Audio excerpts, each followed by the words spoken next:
उदित उदयगिरि मंच पर रघुवर बाल पतंग। बिकसे संत सरोज सब हर्षे लोचन भृंग। नृपन केरि आशा निशनासे बचन नखत औलीन प्रकाशे।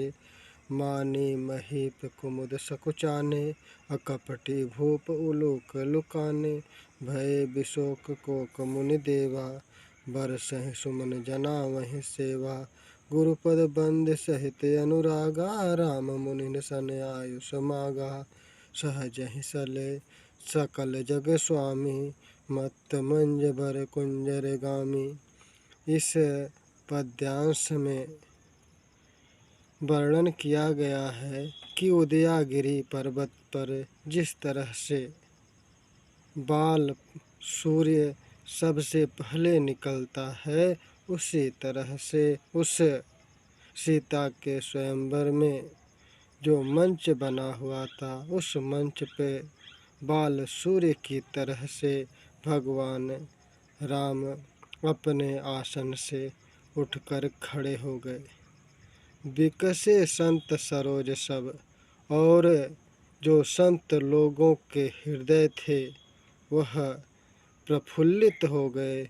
जिस तरह से सूरज के निकलने पर कमल खिल उठता है, उसी तरह से संतों के भी हृदय खिल उठे।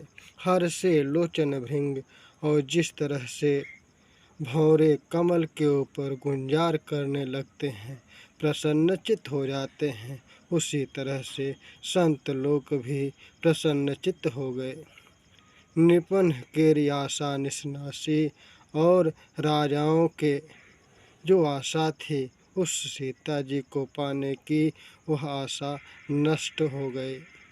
बचन नखत औलीन प्रकाशी, और आसमान में जिस तरह से नक्षत्र और प्रकाश और उन पंक्तियाँ नहीं दिखाई दे रही थी, उसी तरह से उस सीता जी को पाने के लिए कोई भी राजा उनके सामने दिखाई नहीं दे रहा था।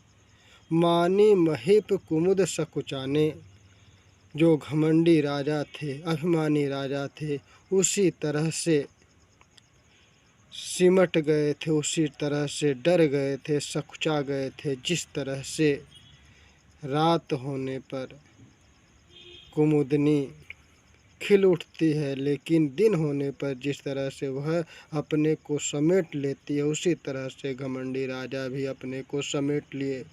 और जो कपटी राजा लोग थे वह उल्लू के समान छिप गए। भय बिशोक कोक मुनि देवा, और जितने भी देवता मुनि देव गंधर्व लोग थे वह सब शोक रहित हो गए, सब प्रसन्नचित्त हो गए। अब बरसहि सुमन जनावहि सेवा, सभी लोग उस राम के ऊपर फूलों की बरसात करने लगे और अपनी अपनी सेवा प्रदर्शित करने लगे। गुरुपद बंद सहित अनुरागा, और रामचंद्र जी ने अपने गुरु की वंदना बड़े प्रेम के साथ किया। और राम मुनिन सन आयुष मांगा, और रामचंद्र जी उन मुनियों के सामने गए और उनसे प्रणाम करके धनुष तोड़ने की आज्ञा को मांगा। सहज चले सकल जग स्वामी, सहज रूप से जो भगवान राम थे वह संपूर्ण जग के स्वामी थे, लेकिन बड़े ही साधारण रूप से सहज मानव बन करके उस धनुष को तोड़ने के लिए चल दिए। जैसे महामत बर कुंजरगामी, जैसे मतवाला हाथी जंगल में घूमता हुआ जाता है, उसी तरह से वह भगवान राम भी अपने संपूर्ण शक्तियों को साथ लेकर के उस धनुष को तोड़ने के लिए चले गए। इस तरह से इस पद्यांश को पढ़ें। हमारे चैनल को लाइक, सब्सक्राइब, शेयर और कमेंट करें। धन्यवाद।